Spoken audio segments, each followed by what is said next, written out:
Hello everyone, welcome to our YouTube channel.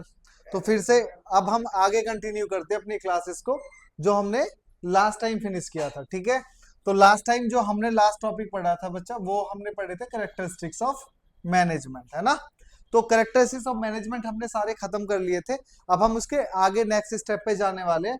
तो आज जो टॉपिक हम लेने वाले हैं, हम लेने वाले हैं objectives of management. Objectives of management आज का टॉपिक होगा हमारा ऑब्जेक्टिव्स ऑफ मैनेजमेंट। ठीक है, अब अगर मैं बात करूं बच्चों ऑब्जेक्टिव्स की, तो ऑब्जेक्टिव्स का क्या है कि जब भी हम मैनेजमेंट करेंगे, यानी मैनेजमेंट क्या, हम लेट से कोई भी काम करते हैं तो कहीं ना कहीं हर काम करने के पीछे हमारा क्या होता है, ऑब्जेक्टिव होता है।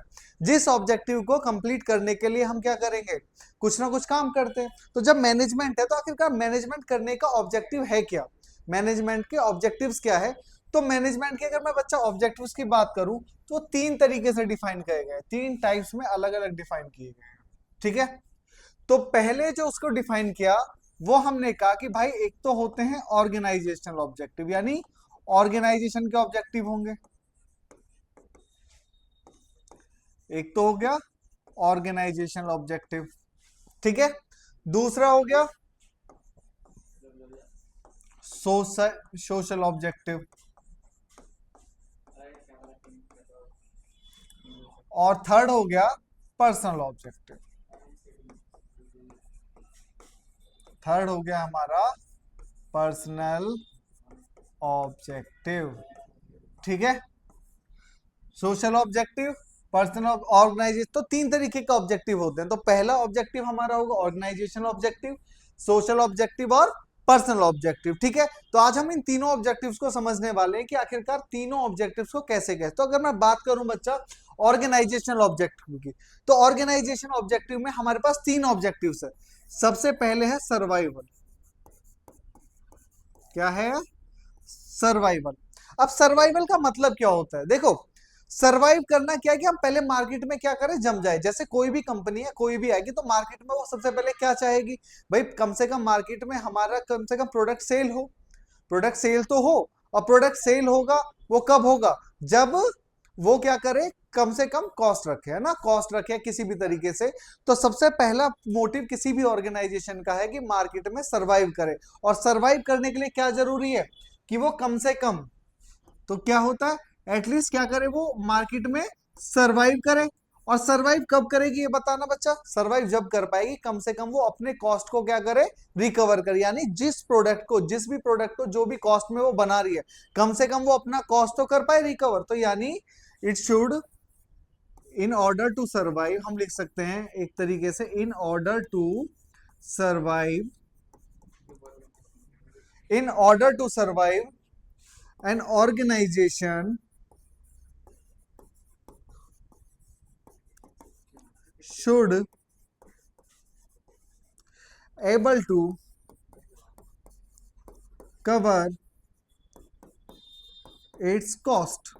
ये बात समझ में आ गई कि भाई कम से कम इतना तो उसको सरवाइव करने के लिए ये तो जरूरी ना, अपना कॉस्ट तो कवर कर पाए। अगर कॉस्ट ही कवर नहीं कर पाएगी तो अल्टीमेटली होगी क्या, फर्म लॉस में चली जाएगी, और फिर फाइनली लॉन्ग टर्म में हमको फर्म को क्या करना पड़ेगा, शट डाउन करना पड़ जाएगा। तो पहला ऑब्जेक्टिव बच्चा क्या हो गया, सर्वाइवल, है ना। आपने सुना भी होगा आपके 10th क्लास में, सर्वाइवल ऑफ द फिटेस्ट, याद है chapter survival of the fittest का, क्लास 10th में आपका, है ना। अब देखो सेकंड की बात करते हैं। सेकंड ऑब्जेक्टिव, सर्वाइवल के बाद ऑर्गेनाइजेशन क्या सोचेगी, भाई अब मेरे पास क्या होना चाहिए, प्रॉफिट। क्योंकि देखो, एक कोई भी फर्म या कोई भी ऑर्गेनाइजेशन खाली सर्वाइवल पे वो नहीं चल सकती ना। क्योंकि मैंने अगर कोई पैसा लगाया या कुछ इन्वेस्ट किया, तो अल्टीमेटली मैं क्या चाहूंगा भाई, अल्टीमेटली मुझे चाहिए प्रॉफिट, कि भाई जिससे मुझे कम से कम फायदा तो हो। क्योंकि प्रॉफिट ही वो इंसेंटिव है जो मुझे रिस्क रिस्क टेकिंग, रिस्क के लिए मिलता है। यानी मैंने पहले रिस्क लिया फर्म में इन्वेस्ट करके, उस इन्वेस्टमेंट के बदले क्या होता है, मुझे जो पैसा मिलेगा वही क्या होगा, मेरा प्रॉफिट हो जाएगा। ठीक है, इसका मतलब होगा इट प्रोवाइड वाइटल इंसेंटिव, मतलब क्या है, एक इंसेंटिव प्रोवाइड कराता है, इंसेंटिव फॉर अवर इन्वेस्टमेंट या ग्रोथ, ठीक है। किसके लिए इन्वेस्ट, जो भी मैंने इन्वेस्टमेंट किया उसका क्या, एक तो इंसेंटिव हो गया। प्लस में क्या है बच्चा, अगर मुझे ग्रो भी करना है तब भी मुझे क्या चाहिए, प्रॉफिट चाहिए। बिल्कुल, ये बात मानोगे कि भाई अगर सर हमें ग्रो भी करना है तब भी हमें एटलीस्ट क्या चाहिए, प्रॉफिट चाहिए, है ना।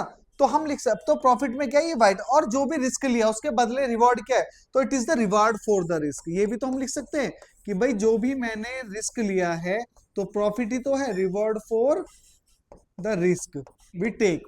तो जो भी रिस्क मैंने लिया उसके लिए रिवॉर्ड क्या है, प्रॉफिट ही तो मेरे लिए रिवॉर्ड है, और ये मेरा इंसेंटिव भी है। और इंसेंटिव होगा तभी तो, अगर मैं इससे मिले तो मैं ये भी तो लिख सकता हूँ, मुझे मोटिवेशन तभी तो मिलेगी फर्म को आगे कंटिन्यू करने के लिए। मिलेगा नहीं मिलेगा, तो दो चीजें तो ये हो गई, ठीक है। ये बात समझ में आ गई। तो पहला क्या हो गया बच्चा, सर्वाइवल। दूसरा क्या हो गया, पहला सर्वाइवल हो गया, दूसरा क्या हो गया, प्रॉफिट हो गया, ठीक है। सर्वाइवल और प्रॉफिट। इसके बाद जो थर्ड है, थर्ड होता है ग्रोथ। थर्ड क्या हो जाएगा, ग्रोथ। अब ग्रोथ क्या होता है, ग्रोथ, देखो एक ऑर्गेनाइजेशन क्या चाहती है, या हम, मैं हूं, मैं भी कोई काम करता हूं तो मैं भी क्या चाहता हूं कि ग्रोथ। अब ग्रोथ कैसे हो सकती है, ग्रोथ बहुत सारे टर्म्स में हो सकती है। भाई मेरी इनकम बढ़ जाए, हो सकता है ना, मेरी मेरी फर्म की वैल्यू बढ़ जाए। यानी अगर मैं बिजनेस कर रहा हूं तो बिजनेस में ग्रोथ कैसे कैसे मान सकता हूं, भाई मेरी सेल्स वॉल्यूम बढ़े। बिल्कुल सर, सेल्स वॉल्यूम बढ़ेगी तो अल्टीमेटली हमारी केस का मतलब क्या है, ग्रोथ हो रहा है। नंबर ऑफ एम्प्लॉयज बढ़ रहे हैं, तब भी क्या, क्योंकि नंबर ऑफ एम्प्लॉयज की जरूरत क्यों पड़ रही है, क्योंकि मेरे डिमांड ज्यादा आ रही है, तो नंबर ऑफ एम्प्लॉयज बढ़ रहे हो, इंक्रीज हो। मैं नया प्रोडक्ट ऐड करूं, कोई करते हैं ना कंपनीज या फर्म, नए नए प्रोडक्ट लेके आते हैं, इनोवेशन कर रहा हूं, टेक्नोलॉजी में अपग्रेडेशन कर रहा हूं, तो किसी भी तरीके से इकोनॉमिकली मैं ग्रो करूं, तो मैं कंपनी यही तो चाहता हूं। तो प्रॉफिट कमाने के बाद हर कंपनी क्या चाहती है कि वो ग्रो करे। अब ग्रो कैसे कर सकती है, इन टर्म्स ऑफ सेल, है ना, सेल की वॉल्यूम बढ़ जाए उसकी, इनके, या आप लिख सकते हो इन टर्म्स ऑफ सेल बढ़ जाए, नंबर ऑफ इंप्लॉयज इंक्रीज हो जाए, नंबर ऑफ एम्प्लॉयज क्या हो जाए, इंक्रीज हो जाए, नंबर ऑफ प्रोडक्ट इंक्रीज कर ले फर्म, नंबर ऑफ प्रोडक्ट क्या कर ले, इंक्रीज कर ले, है ना। तो ये तीन बेसिक ऑब्जेक्टिव है किसके, ऑर्गेनाइजेशन के। तो पहला हो गया सर्वाइवल, दूसरा हो गया प्रॉफिट, और थर्ड हो गया ग्रोथ। सर्वाइवल का मतलब कि पहले क्या करेगी, बस कंपनी चाहेगी कि भाई मैं अपना कॉस्ट तो कवर कर लूं। दूसरा, फिर जो उसने रिस्क लिया, अब बहुत टाइम तक कॉस्ट कवर करते नहीं चलेगा ना फिर, क्योंकि इंसेंटिव नहीं मिलेगा। तो जो भी उसने इन्वेस्टमेंट या जो भी उसने किया उसके लिए इंसेंटिव क्या, उसके लिए प्रॉफिट। और प्रॉफिट क्या होगा, जब वो कॉस्ट के ऊपर कमा पाए ना, जितना उसने कॉस्ट लगाया उससे जितना एक्स्ट्रा अर्न करेगी कंपनी, वो क्या हो जाएगा, प्रॉफिट हो जाएगा। और उसी प्रॉफिट को वो क्या करेगा, फिर यूज करेगा। इसके बाद जब फर्म प्रॉफिट कमाने लगेगी तो वो क्या चाहता है, फिर ग्रोथ। अब ग्रोथ कैसे कर सकती है कंपनी, भाई ग्रोथ हो सकता है वो चाहे कि मेरी सेल्स इंक्रीज हो जाए, वो चाहे कि मेरी कंपनी और एक दो दो तीन कंपनी और खुल जाए, ब्रांचेस खुल जाए, मैं नया प्रोडक्ट लॉन्च कर दूं। इसके बाद सेकंड, अगर मैं ऑब्जेक्टिव की बात करूं तो बच्चा आता है सोशल ऑब्जेक्टिव, यानी सोसाइटी की एक्सपेक्टेशंस। आपने एक चैप्टर पढ़ा होगा क्लास 11th में, सोशल रिस्पॉन्सिबिलिटीज, पढ़ा होगा सब नहीं, है ना, कि हमारी सोशल रिस्पॉन्सिबिलिटीज क्या क्या, तो वहीं से ही है कि भाई सोसाइटी के ऑब्जेक्ट। तो अगर मैं बात करूं तो सोसाइटी का ऑब्जेक्टिव, सबसे पहले क्या ऑब्जेक्टिव हो सकता है सोसाइटी का हमसे, देखो बच्चा, सबसे पहले हो सकता है eco friendly techniques of production, है ना, कि भाई हम क्या करें, पॉल्यूशन ना करें, टेक्निक ऑफ प्रोडक्शन। बिल्कुल सर, ये तो हो सकता है। आगे बात समझ में भाई, क्या करना है हमें, जो टेक्निक ऑफ प्रोडक्शन जो हम यूज करने जा रहे हैं वो इको फ्रेंडली होनी चाहिए। देखो पॉसिबिलिटी नहीं है कि भाई हम पॉल्यूशन बिल्कुल रख दे, लेकिन उसे कम से कम तो कर सकते हैं, तो पॉल्यूशन मिनिमम करें हम लोग। दूसरा क्या हो सकता है फिर, प्रोवाइड एम्प्लॉयमेंट अपॉर्चुनिटीज, है ना, एम्प्लॉयमेंट अपॉर्चुनिटीज, ये भी बात ठीक है सर, कि सोसाइटी को क्या चाहिए, एम्प्लॉयमेंट चाहिए ना, तो वो क्या चाहेगा कि भाई कैसी अपॉर्चुनिटीज हो उसके पास में, एम्प्लॉयमेंट अपॉर्चुनिटीज हो, ठीक है। थर्ड पॉइंट क्या हो सकता है एम्प्लॉयमेंट अपॉर्चुनिटीज के अलावा, क्या हो सकता है, क्या प्रोवाइड कराए वो हमें, बेसिक एम्यूनिटीज प्रोवाइड करा दे, बेसिक एम्यूनिटीज। अब बेसिक एम्यूनिटीज का मतलब हो गया जैसे स्कूल्स है, हॉस्पिटल्स है, स्कूल है, हॉस्पिटल्स है ना, एटसेट्रा, जो भी है बेसिक एमिनिटीज जो भी एक लाइफ के लिए जरूरी है, जितना हो सकता है वो उनको प्रोवाइड कराने की कोशिश करे। किसके लिए? अपने एम्प्लॉयज को, सोसाइटी को। ठीक है, इसके बाद और क्या आप मांग सकते हो? आप सोच सकते हो भाई जो बेटर क्वालिटी प्रोडक्ट मिले हमें, better quality product at reasonable price, है ना? कि भाई प्राइस, रीजनेबल प्राइस पे कैसा प्रोडक्ट मिलना चाहिए? बेटर क्वालिटी प्रोडक्ट मिले, रीजनेबल प्राइसेस होने चाहिए उसके। ठीक है, ये बात समझ में आई। तो सोसाइटी के तो आसान है भाई, इको फ्रेंडली टेक्निक यूज करना, एम्प्लॉयमेंट अपॉर्चुनिटी। अब होता है पर्सनल ऑब्जेक्टिव। पर्सनल ऑब्जेक्टिव बच्चा किसके होंगे? जो कहाँ पे काम कर रहे हैं, ऑर्गेनाइजेशन में वर्क कर रहे हैं। अब देखो, मैं किसी ऑर्गेनाइजेशन में मैं काम करूं या आप करो, तो आप क्या चाहोगे? सबसे पहले मान लो आप काम गए तो क्या चाहोगे? भाई सैलरी अच्छी मिले। बिल्कुल सर, सैलरी तो चाहिए चाहिए भाई। मैं भी कहीं काम करता हूँ, स्कूल में कहीं अगर जॉब करता हूँ, तो मुझे भी क्या चाहिए? सैलरी चाहिए। यहाँ मैं यहाँ पे कोई काम कर रहा हूँ, आपको यूट्यूब पे पढ़ रहा हूँ, तो मुझे क्या चाहिए? अल्टीमेटली यहाँ से इनकम चाहिए। ठीक है, तो सबसे पहला है कॉम्पिटिटिव सैलरीज। अब ये कॉम्पिटिटिव सैलरीज क्या है?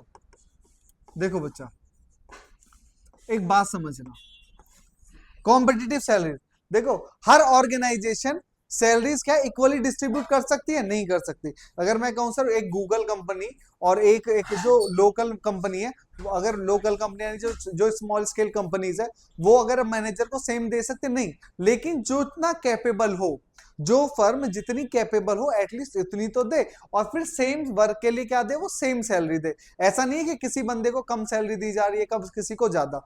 तो पहला पॉइंट हो गया पर्सनल ऑब्जेक्टिव में, कॉम्पिटिटिव सैलरीज। ठीक है, सेकंड क्या हो जाएगा बच्चा फिर आपका? और क्या चाहिए आपको ऑर्गेनाइजेशन से? जल्दी बताओ।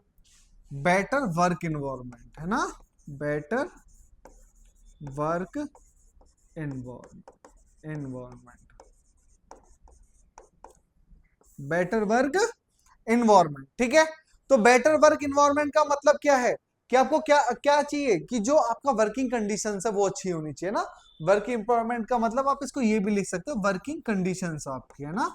जो भी आपको, आपकी जो भी वर्किंग कंडीशंस है, वो सारी की सारी कैसे होनी चाहिए? बिल्कुल अच्छी होनी चाहिए। मतलब एटलीस्ट कैपेबल हो, आप वहां पे काम कर पाओ आसानी से, आपको प्रॉब्लम ना हो कोई, है ना? हेल्थ इश्यूज ना क्रिएट करे आपको। तीसरा क्या हो सकता है? Personal development. आपको क्या चाहिए? पर्सनल डेवलपमेंट एंड ग्रोथ, है ना? कि भाई मेरे खुद का, जब मैं किसी ऑर्गेनाइजेशन में काम कर रहा हूं, तो मुझे क्या होना चाहिए? वहां पे डेवलपमेंट हो, डेवलपमेंट इन द सेंस कि भाई मेरे को नई नई चीजें सीखने को मिले, हो सकता है मेरा कैपेबिलिटीज बढ़े, एफिशिएंसी बढ़े। और ग्रोथ का मतलब क्या? मेरी प्रमोशन हो जाए, सैलरी में इंक्रीमेंट। जैसे जैसे कंपनी आगे बढ़ती है, ऐसे ऐसे क्या करना चाहिए? सैलरी में भी इंक्रीमेंट होना चाहिए, नहीं होना चाहिए? बिल्कुल होना चाहिए सर। ठीक है, और fifth, harmony in the organisation, यानी सबकी क्या है? रेस्पेक्ट बना के रखनी है ना। सबकी क्या होनी चाहिए? रेस्पेक्ट होनी चाहिए। किसी के डिस्क्रिमिनेशन, किसी भी तरीके का डिस्क्रिमिनेशन, किसी के साथ किसी भी बेसिस पे कोई डिस्क्रिमिनेशन नहीं होनी चाहिए, वो जेंडर हो, कास्ट हो, रिलीजन हो। ठीक है, तो ये तीन तरीके के ऑब्जेक्टिव्स है हमारे पास में, किसके लिए? मैनेजमेंट के। तो पहला है ऑर्गेनाइजेशनल ऑब्जेक्टिव, दूसरा हो गया सोशल ऑब्जेक्टिव, और थर्ड हो गया पर्सनल ऑब्जेक्टिव। तो जनरली मेरे पास कितने टाइप्स के ऑब्जेक्टिव हो गए बच्चा? 3 टाइप्स के ऑब्जेक्टिव हो गए। ठीक है, इसके बाद क्या है सर? अब ऑब्जेक्टिव के बाद हम आज जो नेक्स्ट टॉपिक हम कर रहे हैं बच्चा, वो है इंपोर्टेंस ऑफ मैनेजमेंट, है ना? इसकी इंपोर्टेंस क्या है? चलो, यानी सिग्निफिकेंस ऑफ मैनेजमेंट, की मैनेजमेंट की सिग्निफिकेंस है क्या, या क्या जरूरी है। ठीक है, तो सबसे पहली सिग्निफिकेंस क्या है बच्चा? Management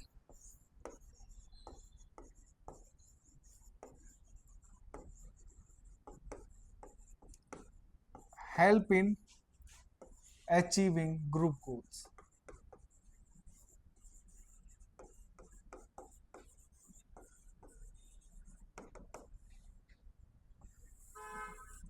management help in achieving group goals. ठीक है, अब देखो, ऑर्गेनाइजेशन में जब हम काम करते हैं ना, तो हम अपने लिए तो काम करते नहीं है। हम क्या करते हैं? ग्रुप में काम करते हैं। एक अकेला इंडिविजुअल काम जरूर करता है, लेकिन इंडिविजुअल भी काम किस में करेगा? ग्रुप में। तो हमारा मेन मोटिव क्या होगा? मेन क्या होगा कि जो ग्रुप के जो गोल्स है, जो अपने ग्रुप्स के गोल्स है, ऑर्गेनाइजेशन के गोल है, वो हमें क्या करना है, कंप्लीट करना है। करना ही नहीं करना, ठीक है, ठीक। तो हमें क्या करना है कि हमें कॉमन ऐसा इस तरीके से करना है भाई कि कॉमन डायरेक्शन में हमें चलना है कि इंडिविजुअल के जो एफर्ट्स है वो क्या करे, हर इंडिविजुअल एफर्ट करे और उस इंडिविजुअल एफर्ट को हम किस में कन्वर्ट कर सके, ऑर्गेनाइजेशन के गोल में कन्वर्ट कर सके। अब लिख लो क्या मैं यहाँ पे, चलो मैं लिख देता हूँ अगर आप कहोगे, ठीक है। तो क्या लिख सकते हो आप, management it is not for itself, management is not for itself, ये खुद के लिए तो नहीं होता, ये होता है it but for achieving group goals. किसके लिए होगा बच्चे ये, फॉर अचीविंग ग्रुप गोल्स, है ना। तो खुद के लिए तो होगा नहीं है, किसके लिए होगा, ग्रुप गोल को अचीव करने के लिए, जो भी ग्रुप को लिख लो, या आप इसकी जगह ना ऑर्गेनाइजेशन यूज कर लो, ऑर्गेनाइजेशनल गोल्स, ठीक है।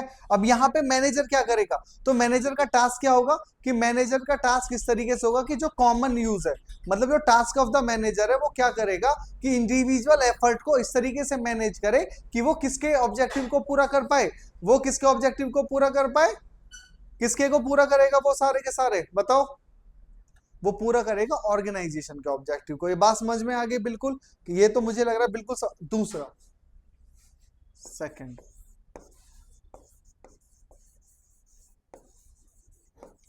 मैनेजमेंट इंक्रीज एफिशिएंसी, बिल्कुल।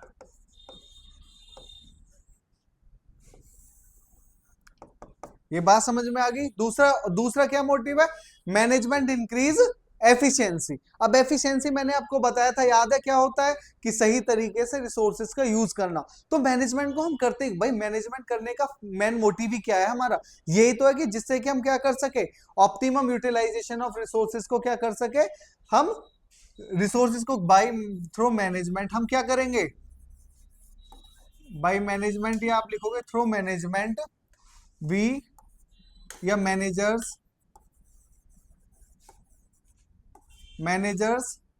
Uses resources carefully. कैसे यूज करेगा वो रिसोर्सेस को, केयरफुली, रिसोर्सेस केयरफुली, दैट क्या करेगा, इससे क्या होगा बच्चा, रेड्यूसेस द कॉस्ट, गेट लगा दो पूरा, दैट रेड्यूसेस द कॉस्ट। क्या करेगा वो बच्चा, कॉस्ट को करेगा, क्या रेड्यूस करेगा वो, कॉस्ट को कम करेगा। जब कॉस्ट कम होगी तो अल्टीमेटली क्या होगा, हम एफिशिएंसी की तरफ जाएंगे, नहीं जाएंगे, बिल्कुल, क्योंकि एफिशिएंसी का मतलब ही क्या होता है, तो ऑप्टिमम यूटिलाइजेशन ऑफ रिसोर्सेस, या doing the work in A right way with minimum cost. ये बात समझ में आ गई। इसके बाद नेक्स्ट है बच्चा, management creates a dynamic environment. ये मैं आपको समझा चुका हूं कि डायनेमिक इन्वायरमेंट क्या होता है। मैनेजमेंट क्रिएट्स ए डायनेमिक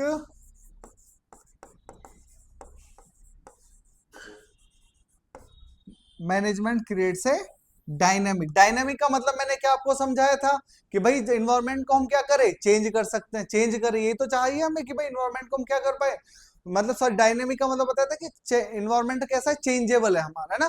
तो मैनेजमेंट क्या करेगा, मैनेजमेंट क्या करेगा, जो इंप्लॉइज है उनको हेल्प करेगा, किसमें, जो चेंजेस आ रहे हैं उनको अडेप्ट करने में, क्या करने में, उनको अडेप्ट करने में। मैनेजमेंट हेल्प्स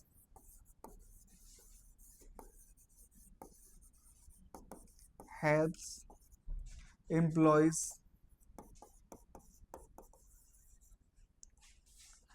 in adapting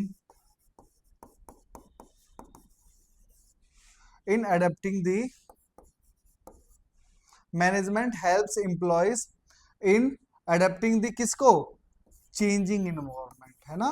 क्योंकि आपने एक बात देखा है, एक चीज मैं आपको समझाता हूँ, जब भी कोई नए रूल्स एंड रेगुलेशन बनते हैं, आपने देखा होगा जब भी कोई चेंज आता है तो हमेशा ना, जैसे ट्रैफिक रूल बने या कुछ भी बने, हमेशा आपने देखा होगा लोग ना पहले उसको रजिस्ट करते हैं, रजिस्ट इन द सेंस कि उसको पहले रोकने की कोशिश करते हैं।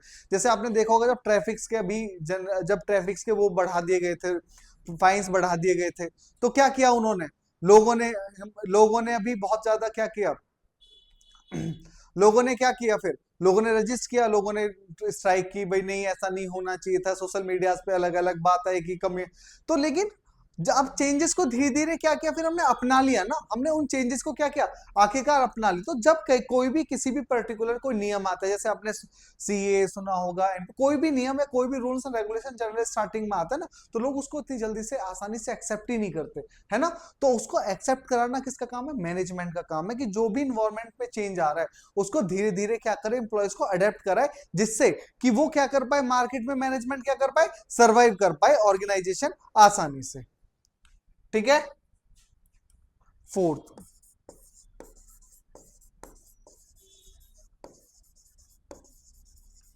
मैनेजमेंट हेल्प्स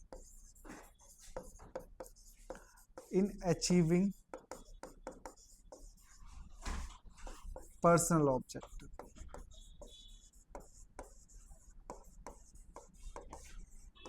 पर्सनल ऑब्जेक्टिव, ये भी आपको बिल्कुल अच्छे से पता है कि पर्सनल ऑब्जेक्टिव का मतलब क्या है, बताओ। पर्सनल ऑब्जेक्टिव मैंने अभी आपको समझाया क्या क्या होता है। तो मैनेजमेंट क्या करेगा, देखो बच्चा, मैंने कहा मैनेजमेंट हेल्प करता है एम्प्लॉयज की हेल्प करेगा किस चीज में, उनके डेवलपमेंट होने में, ग्रोथ में, प्रमोशन में। तो जब भी मैनेजमेंट अपनी एफिशिएंसी, अपनी इंक्रीमेंट बढ़ाएगा, तो हमेशा वो कोशिश करेगा कि क्या हो, मेरे जो भी एम्प्लॉयज है उनका भी क्या हो बच्चा, उनके भी जो ऑब्जेक्टिव है वो क्या हो जाए, फुलफिल हो जाए, नहीं हो जाए, है ना। क्योंकि ऑर्गेनाइजेशन क्या चाहती है, देखो ऑर्गेनाइजेशन चाहती है कि ओवरऑल कंट्रीब्यूशन हो।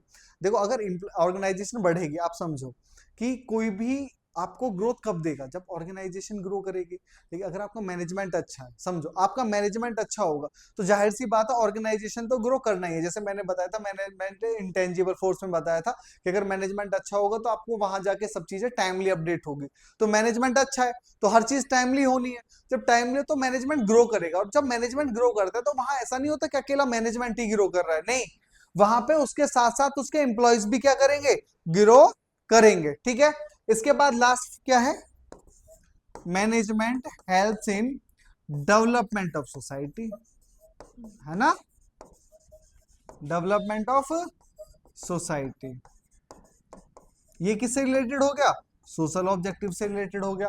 कि भाई मैनेजमेंट क्या करता है बच्चा, नई नई टेक्नोलॉजीज आती है, उससे क्या करता है, बेटर प्रोडक्ट बनाता है, लोगों के स्टैंडर्ड ऑफ लिविंग देता है ना। जैसे नई नई कंपनीज आती है तो नए नए प्रोडक्ट बनाएंगे, जितना अच्छा प्रोडक्ट होगा उतना ही आपका स्टैंडर्ड ऑफ लिविंग क्या होगा, रेज हो जाएगा। तो मैनेजमेंट हमेशा क्या करेगा, सोसाइटी के डेवलपमेंट में हेल्प करेगा। एक तो एम्प्लॉयमेंट अपॉर्चुनिटीज आपको प्रोवाइड कराएगा, दूसरा टेक्नोलॉजी के थ्रू क्या करेगा, नई नई इनोवेशंस करेगा, जिससे स्टैंडर्ड ऑफ लिविंग क्या हो जाए, बढ़ जाए। हो सकता है हमें नए नए प्रोडक्ट भी मिले जो हमारे क्या है, बेनिफिशियल है ना।